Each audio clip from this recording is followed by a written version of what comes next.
महर्षि उड़िया बाबा को भी एक उपासक ने प्रश्न किया था कि महाराज जी मन कैसे रुके। तो उड़िया बाबा ने उत्तर दिया, नियम पालन से। यदि हम नियम पर दृढ़ रहें तो मन हमारा क्या कर सकता है। नियम तो परमात्मा देखता है, हम लोग नियम पर दृढ़ नहीं रहते, इसी से हमारे देश की दुर्दशा है। संध्या वंदन तक का नियम जाता रहा है, भजन करने के लिए नियम की बड़ी आवश्यकता। हाँ, बड़े नियम की आवश्यकता है। तो जैसे प्रातः काल से सायंकाल तक की हर व्यक्ति की अपनी एक दिनचर्या होनी चाहिए। ऐसा नहीं कि आज हम 4 बजे उठे, कल 7 बजे उठे, पर फिर मन को आप कंट्रोल नहीं कर पाएंगे। मन के लिए एक दिनचर्या होनी चाहिए कि हमको 10 बजे सोना है, 4 बजे उठ जाना है, तो फिर 4 से 4:15 नहीं होना चाहिए, 4 बजे उठ जाना है, ऐसा नियम बना ले। और उठ करके हमको थोड़ी देर नाम जप करना है, थोड़ी देर हमें वाणी जी का गायन करना है, थोड़ी देर हमें ध्यान, एक अपनी दिनचर्या। फिर हम अपने संसार के कार्य के नियम, जो संसार के कार्य हैं, उनको भी करते हुए भगवान को समर्पित करें। जैसे जो पद में है, जो आपको राष्ट्र सेवा मिली है, जो आपको समाज सेवा के पद मिले हैं, या आपको जो घर की सेवा के कार्य मिले हैं, उनमें बहुत धर्म पूर्वक आचरण होना चाहिए।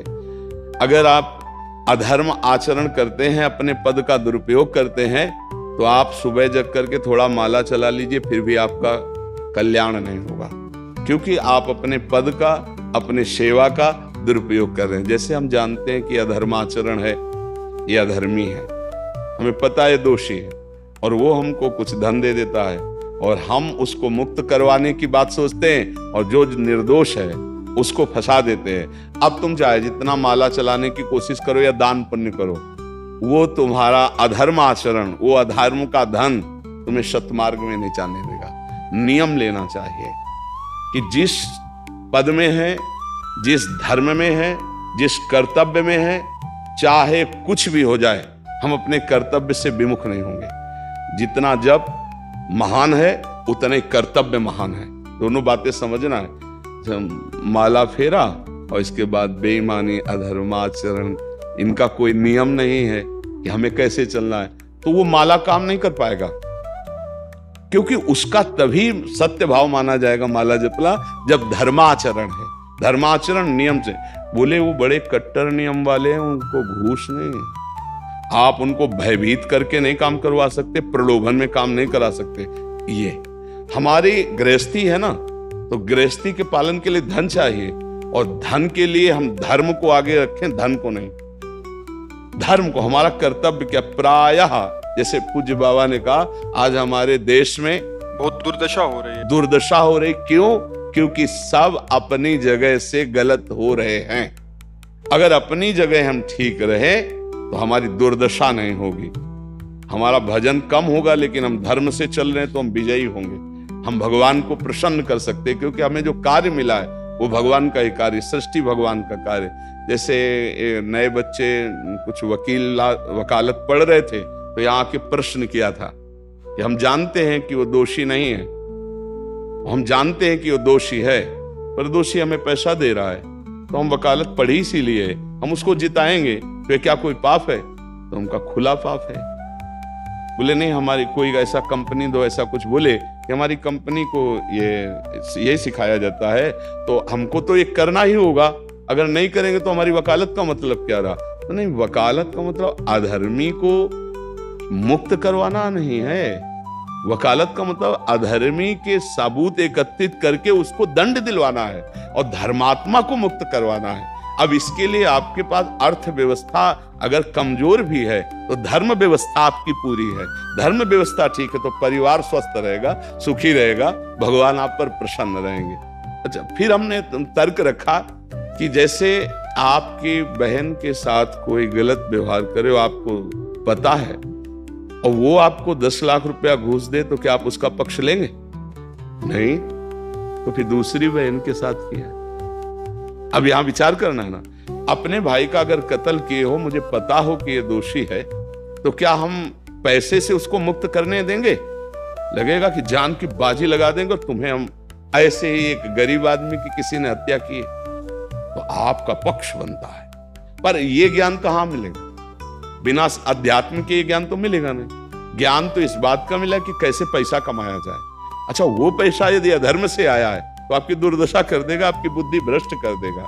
तो जो बाबा कह रहे हैं कि आज हमारे समाज की बड़ी दुर्दशा हो रही, उसका कारण यही है कि हमें अध्यात्म का ज्ञान नहीं, हमें धर्म का ज्ञान नहीं, और बड़ी बड़ी गलतियां हो जाती है। बिल्कुल पता है आदमी निर्दोष है और हम धन के प्रभाव से उसको दंड दे देते हैं। वो दंडा भगवान जब आपको पलट कर देंगे तो आप सह नहीं पाओगे, उसका परिणाम बहुत बुरा होता है। तो इसलिए समाज को चाहिए अपने अपने कर्तव्य का पालन करते हुए एक नियमावली बना ले।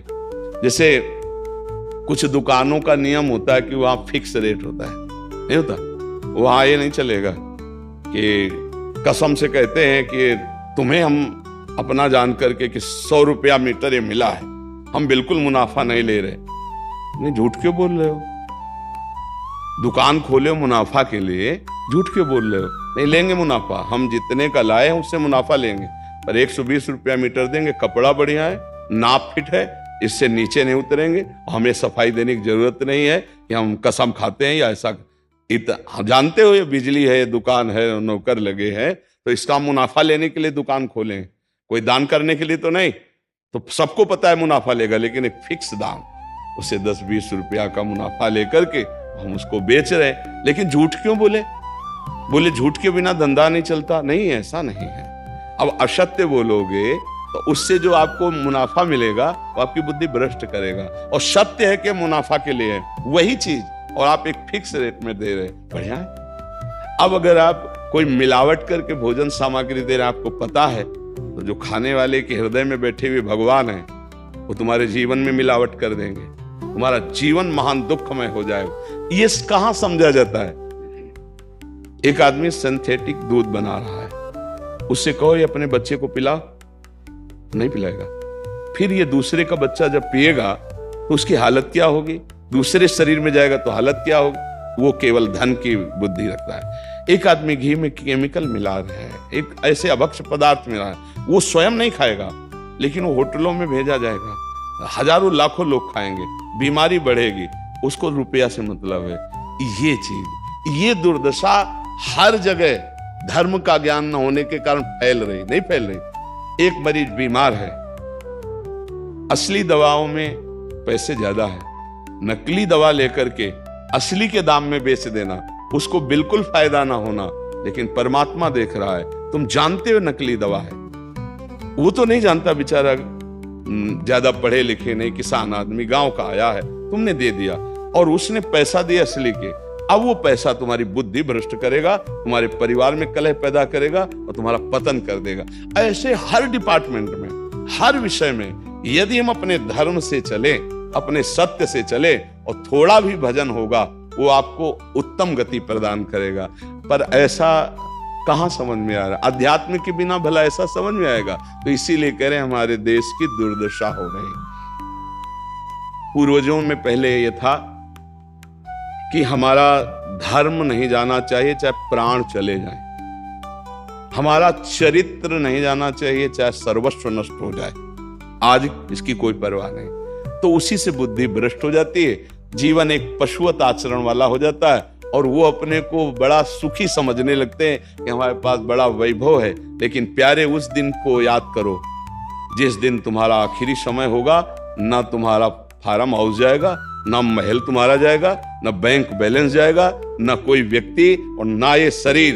अब तुम्हारे कर्म तुमको भोगवाएंगे। उस समय की कौन याद करता है?